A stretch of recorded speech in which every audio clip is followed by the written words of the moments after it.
السلام علیکم ریڈرز، امید ہے آپ لوگ خیریت سے ہوں گے۔ آپ کی رائٹر ناول میں اسیر محبت ہو گیا کہ ایپیسوڈ نمبر 50 لے کر حاضر ہو چکی ہے۔ ہم شروع کر لیتے ہیں آج کے ایپیسوڈ کو، لیکن اس سے پہلے آپ لوگوں نے ایپیسوڈ کو لائک کرنا ہے، کمنٹ سیکشن میں بتانا ہے آپ لوگوں کو ایپیسوڈ کیسی لگی، اور اگر آپ نے ابھی تک چینل کو سبسکرائب نہیں کیا تو وہ بھی کر لیجیے گا تاکہ نیو آنے والی ایپیسوڈز آپ کو مل جائیں۔ ابھی ہم شروع کرتے ہیں ایپیسوڈ کو۔ ناول کا نام ہے میں اسیر محبت ہو گیا، رائٹر مانیہ خان، اینڈ ایپیسوڈ ہے 50۔ وہ اپنے بیڈ کے ساتھ ٹیک لگا کر نیچے بیٹھی زمین کو گھور رہی تھی، جبکہ آنکھیں رو رو کر سوج چکی تھیں۔ بہت ہو گیا، اب میں کسی کی ایک بھی نہیں سنوں گا۔ وہ ہمارے ساتھ جائے گی تو مطلب ساتھ ہی جائے گی، بات ختم۔ باران داور سے بحث کرتا کمرے میں داخل ہوا، مگر داریہ کے وجود میں کوئی حرکت نہ ہوئی تھی۔ وہ اسی پوزیشن میں بیٹھی رہی، جبکہ باران اور داور جو بحث کر رہے تھے اس کو ایسے بیٹھا دیکھ کر چپ کر گئے۔ دیکھو دیکھو اس کی حالت، تمہیں اب بھی لگتا ہے اسے یہاں چھوڑ کر جانا چاہیے؟ باران نے داریہ کی جانب اشارہ کرتے داور سے کہا، تو وہ چپ رہا، کیونکہ باران بات تو صحیح کر رہا تھا۔ داری، میری گٹیا، میری سونی، ایسے کیوں بیٹھی ہو؟ داور خود بھی داریہ کے پاس نیچے بیٹھ کر اس کے کندھے پر ہاتھ رکھ کر پیار سے بولا، مگر داریہ نے کوئی رسپانس نہ دیا۔ مجھے سچ میں اگر یہ نہ روکتی نا تو آج اس وقت وہ کمینہ قبر میں دفن ہوتا۔ باران اپنا ماتھا مسلتا غصے سے بے قابو ہوتا بولا، باران پلیز تم تو چپ کرو، پہلے ہی وہ کوئی بات نہیں کر رہی اور تم ہو کہ اس کے سامنے پھر سے اس کمینے کا ذکر کر رہے ہو۔ داور نے چہرہ موڑ کر باران کو ڈانٹ کر کہا تو وہ لمبا سانس کھینچ کر غصے کو کنٹرول کرنے کی کوشش کرتا اس کے ساتھ ہی بیٹھا تھا۔ داریہ، بھائی کی شیرنی، بات کیوں نہیں کر رہی تم اپنے بھائیوں سے؟ ادھر دیکھو میری جانب، زمین کو کیوں گھور رہی ہو؟ باران نے داریہ کا چہرہ اپنے ہاتھوں میں بڑھتے محبت سے چور لہجے میں کہا، تو داریہ نے اپنی نظروں کا زاویہ زمین سے ہٹا کر باران کے چہرے پر کیا۔ کیوں میری بہن ایسے کر رہی ہے؟ وہ کمزور تو نہیں ہے، پھر کیوں ایسے کر رہی ہے؟ باران نے دھیمے لہجے میں کہا، تو داریہ کی آنکھوں میں پھر سے نمکین پانی بھرا تھا اور اگلے ہی پل وہ اس کے گلے لگتی اونچی آواز میں رونے لگی۔ اس کا بلک بلک کر رونا ان دونوں کی آنکھوں کو بھی نم کر گیا تھا۔ رونا بند کرو داریہ، تم ایسے رو کر خود کو تکلیف نہیں دے سکتی۔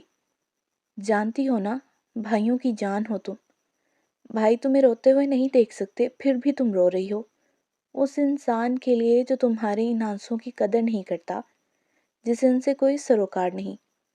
تم اپنے آنسوں کو اس انسان کے لیے نہیں بہا سکتی۔ تم بہادر ہو، مضبوط ہو، تم کمزور نہیں بن سکتی۔ باران داریہ کی کمر تھپکتا بول رہا تھا، جبکہ داور بھی داریہ کے سر کے بالوں پر ہاتھ پھیر رہا تھا۔ میں مضبوط تھی بھائی، مگر اب مضبوط نہیں ہوں۔ میں رونا نہیں چاہتی، مگر میرے آنسو رک ہی نہیں رہے۔ مجھے دل میں درد ہو رہا ہے، بہت بہت درد ہو رہا ہے بھائی، بہت درد۔ وہ باران کے گرد لپٹے اپنے بازوؤں کو اور زیادہ کستی کانپتے وجود اور لہجے سے بولی۔ وہی جانتی تھی کہ اس کا دل کس قدر درد میں تھا۔ میری جان، ادھر دیکھو میری طرف۔ داور نے اسے باران سے دور کرتے اس کا رخ اپنی جانب کیا۔ تم نے روکا کیوں ہمیں؟ اس نے تمہیں دھوکہ دیا، تمہیں تکلیف دی، مگر تم نے اسے معاف کر دیا، کیوں؟ داور کے سوال پر داریہ کی ہچکی بندھی۔ اس نے مجھے دھوکہ دیا، مجھے تکلیف دی، کیونکہ اسے مجھ سے محبت نہیں، مگر مجھے اس سے محبت ہے، تو میں اسے کیسے تکلیف میں دیکھ لیتی بھائی؟ کاش وہ کبھی مجھ سے ملا نہ ہوتا، کاش میں اس سے شادی کی آفر نہ کرتی، کاش مجھے اس سے محبت نہ ہوتی، یا کاش میں ایک گینگسٹر نہ ہوتی۔ اگر میں گینگسٹر نہ ہوتی تو آج شاید وہ میرے پاس ہوتا، وہ اپنا چہرہ ہاتھوں میں چھپائے روتے ہوئے بولی تو داور اور باران نے مل کر اسے گلے لگایا۔ اب تو ہو گیا جو ہونا تھا، اب کیا کر سکتے ہیں؟ جو کر سکتے ہیں وہ تم کرنے نہیں دے رہی، اس لیے بس تم خود کو مضبوط کرو، اپنی اولاد کے لیے مضبوط بنو اور اس انسان کو دکھاؤ کہ تم کمزور نہیں ہو۔ داور کی بات پر باران نے بھی حامی بھری۔ داریا، تم ہمارے ساتھ چلو، تمہیں یہاں اکیلے رہنے کی ضرورت نہیں، میرے پاس چلو، اگر نہیں تو داور کے پاس چلو، تم اس حالت میں اکیلی نہیں رہ سکتی۔ باران کی بات پر وہ ان سے دور ہو کر اپنے آنسو صاف کرنے لگی۔ ہاں، مجھے جانا ہے یہاں سے، مجھے یہاں سے دور جانا ہے، مجھے مافیا کی دنیا سے دور جانا ہے، مجھے اس ملک سے دور جانا ہے، مجھے اس گھر سے دور جانا ہے، کیونکہ اس ملک میں اس کی خوشبو ہے، اس گھر میں اس کے کہکہے، اس کی شرارتیں، اس کی آوازیں میرے کانوں میں گونجتی ہیں۔ اگر میں یہاں رہی تو میں پاگل ہو جاؤں گی، پلیز بھائی مجھے ساتھ لے جائیں۔ وہ بنا روئے بات کرنا چاہتی تھی مگر پھر سے لہجہ بھاری ہو گیا۔ تم ہمارے ساتھ ہی جاؤ گی میری جان، اگر تم مافیا کی دنیا سے جانا چاہتی ہو تو بھی ہم تمہارے ساتھ ہیں، ہمارے ہوتے تمہیں کچھ نہیں ہوگا۔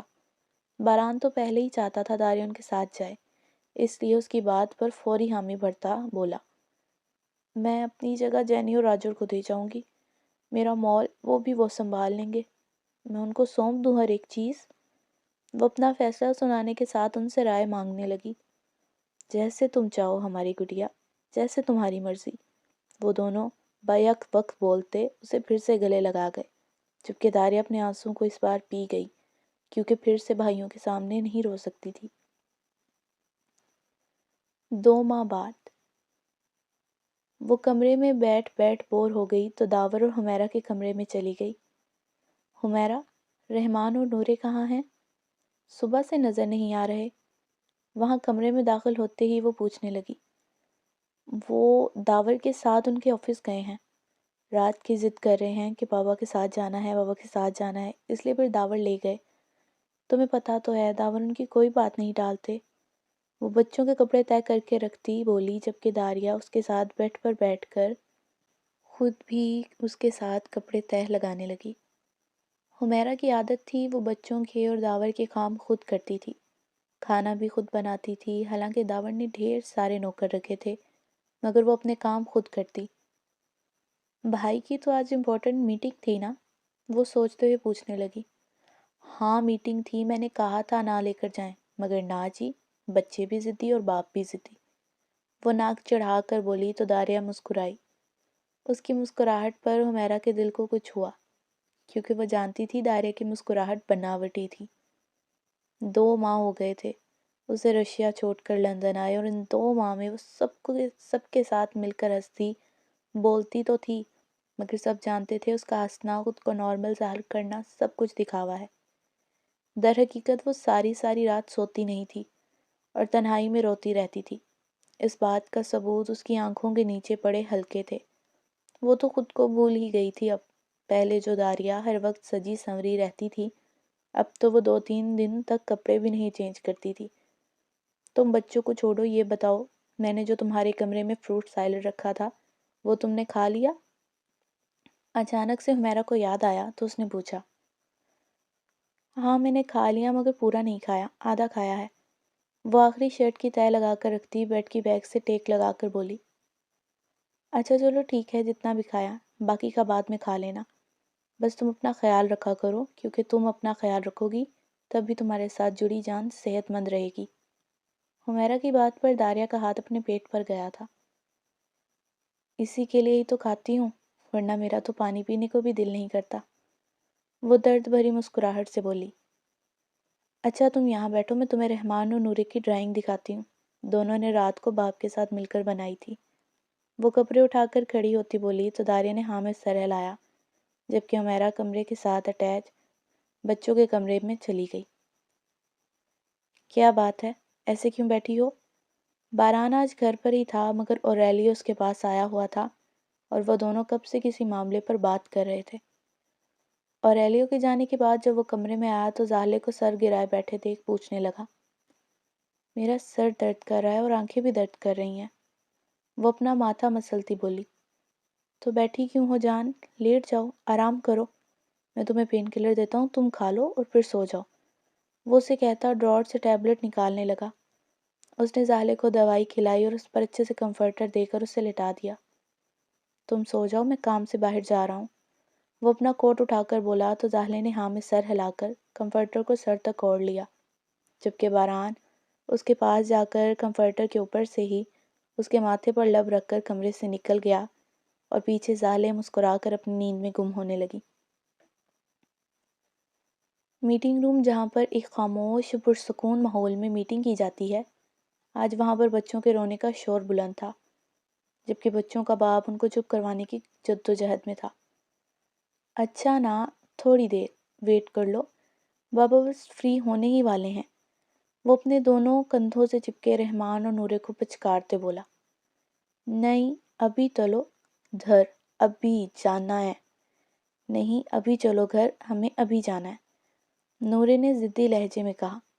یار بابا کی میٹنگ شروع ہونے والی ہے، بہت ضروری میٹنگ ہے، اٹینڈ کرنی ضروری ہے، آپ ڈیوڈ انکل کے ساتھ چلے جاؤ۔ وہ ان کی کمر تھپکتا بولا، جس پر بچوں کا رونے کا الارم اور تیز ہوا۔ نہیں آپ تے ساتھ جانا ہے، نہیں آپ کے ساتھ جانا ہے، رحمان بولا۔ وہ کچھ بولتا تبھی دوسری کمپنی کے 2 شیئر ہولڈرز اندر آئے تھے۔ پہلے تو بچوں کے رونے کی آواز سن وہ خود پریشان ہو گئے تھے۔ اوہو یار، ایک تو تم لوگ ضد بہت کرتے ہو، وہ ان کو ٹیبل پر کھڑا کرتا بولا اور پھر ان کے آنسو صاف کیے۔ مسٹر داور، میٹنگ شروع کرتے ہیں، دیر ہو رہی ہے، آپ پلیز ان بچوں کو باہر بھیج دیں۔ ان آدمیوں میں سے ایک آدمی بولا۔ باہر تو سب لوگ ہی جائیں گے، کیونکہ میں اپنے بچوں کو لے کر گھر جا رہا ہوں۔ وہ نورے کو گود میں اٹھا کر ڈیوڈ کو رحمان کو اٹھانے کا اشارہ کرتا بولا۔ ایسے کیسے آپ جا سکتے ہیں؟ ہم امریکہ سے یہاں میٹنگ کے لیے آئے ہیں اور آپ ہیں کہ میٹنگ چھوڑ کر جا رہے ہیں؟ دوسرا آدمی حیرانگی سے بولا۔ میرے بچے رو رہے ہیں کیونکہ ان کو گھر جانا ہے، اس لیے میں میٹنگ نہیں کر رہا۔ کل کریں گے میٹنگ، اگر آنا ہوا تو آ جانا، اگر نہیں آنا ہوا تو نہ آنا۔ وہ لاپرواہی سے کہتا ڈیوڈ کے ساتھ کمرے سے نکل گیا، جبکہ بچے اب رونا بند کر گئے تھے اور وہ دونوں آدمی کبھی میٹنگ روم کے دروازے کو حیرانگی سے دیکھتے تو کبھی ایک دوسرے کو۔ وائفی؟ وہ لان میں چیئر پر اداس سی بیٹھی تھی کہ تبھی اس کے کانوں سے آواز ٹکرائی۔ اس آواز کو سنتے ہی داریہ کے کان کھڑے ہوئے تھے۔ اس نے فوراً چہرہ اٹھا کر سائڈ پر دیکھا تو ززان بالکل اس کے پاس کھڑا تھا۔ ززان؟ وہ بے یقینی سے بولی۔ کیا وائفی یار، اتنی اداس کیوں بیٹھی ہو؟ تم ایسے بالکل اچھی نہیں لگتی، اپنا خیال رکھا کرو نا میری جان، میرے لیے، ہمارے بیبی کے لیے۔ وہ اس کے پاس بیٹھتا اس کے پیٹ پر ہاتھ رکھتا بولا تو داریہ آنسوؤں سے بھری آنکھوں سے مسکرائی۔ نہیں رکھوں گی خیال، تم رکھو نا میرا خیال، آخر کو تمہارا بیبی ہے، تمہارا فرض ہے میرا اور بیبی کا خیال رکھنا۔ وہ آنسوؤں کو صاف کرتی بولی تو ززان نے مسکرا کر اس کے پیٹ پر لب رکھے۔ میں رکھ لوں گا، کیونکہ میری وجہ سے ہی تو بیبی کی مما ایسے اداس اور غمگین ہے، وہ محبت سے چور لہجے میں کہتا، بعد میں داریہ کے ہونٹوں کو ہلکے سے چھو کر پیچھے ہٹا۔ اب اب نہیں رہوں گی اداس، تم آ گئے ہو نا؟ وہ مسکرا کر بولی۔ سوری، میں نے ہرٹ کیا تمہیں، وہ اس کا ہاتھ تھام کر بولا۔ نہیں کوئی بات نہیں، تم بس میرے پاس رہنا، اب دور مت جانا، میں نے سب چھوڑ دیا، سب کچھ، اس لیے اب تم مجھے مت چھوڑنا۔ اسے سمجھ نہیں آ رہی تھی وہ روئے یا ہنسے، اس لیے بات کرتے کرتے وہ رو پڑی۔ نہیں چھوڑ کر جاؤں گا، وہ ہنستے ہوئے بولا اور اسے گلے لگا گیا۔ ہاں مت چھوڑ کر جانا، وہ سکون بھرا سانس لے کر کہتی اس کے گرد بازو حائل کر گئی۔ مگر یہ کیا؟ اس کے بازو تو ہوا میں رہ گئے تھے۔ نہیں نہیں، یہ خواب نہیں ہو سکتا، نہیں ززان، تم خواب نہیں ہو سکتے۔ اپنے ارد گرد ززان کو نہ دیکھ وہ پاگلوں کی طرح اونچی اونچی آواز میں چیختی بولی۔ اس کی آواز پر داور اور ہمیرا بھاگ کر لان میں آئے تھے۔ کیا ہوا داریہ؟ کیا ہوا گڑیا؟ وہ پاگلوں کی طرح اپنا سر پیٹ رہی تھی اور وہ دونوں سے ایسا کرنے سے روکنے لگے۔ بھائی وہ آیا تھا، مگر وہ نہیں آیا، وہ میرا خیال کیسے ہو سکتا ہے؟ وہ میرے ساتھ ایسا کیسے کر سکتا ہے؟ میں نے کہا تھا اسے مت جاؤ جاپان، مجھے ڈر ہے تم واپس نہیں آؤ گے، اور دیکھو میرا ڈر صحیح ثابت ہوا، وہ نہیں آیا واپس بھائی، وہ واپس آ کر بھی نہیں آیا، میرا زازان واپس نہیں آیا، وہ وہیں کہیں رہ گیا، پلیز بھائی مجھے میرا زازان لا دو، مجھے میرا حبی لا کر دو۔ اسے کہو اپنی وائفی کے ساتھ ایسا نہ کرے، اسے کہو واپس آ جائے میرے پاس، میں مر جاؤں گی بھائی، مجھے یہ ہجر مار دے گا۔ وہ داور کے سینے سے لگی بچوں کی طرح روتی بولی، جبکہ اس کا رونا تڑپنا دیکھ حمیرہ خود ہچکیوں سے رونے لگ گئی تھی، اور داور کی آنکھوں سے بھی آنسو گر کر داریا کے بالوں میں جذب ہوئے تھے۔ سو ریڈرز، یہ تھی ہماری آج کی ایپیسوڈ نمبر 50۔ امید ہے آپ لوگوں کو اچھی لگی ہوگی، تو اچھی لگی ہو تو لائک کر دیجیے گا، کمنٹ سیکشن میں بتانا ہے آپ لوگوں کو ایپیسوڈ کیسی لگی، تھوڑا بہت تبصرہ کر دیا کریں، کچھ نہیں جاتا آپ لوگوں کا۔ سو باقی اسٹے بلیسڈ ود ہیپینس، ہنستے رہیں مسکراتے رہیں، ملتے ہیں اگلی ایپیسوڈ میں، اللہ حافظ۔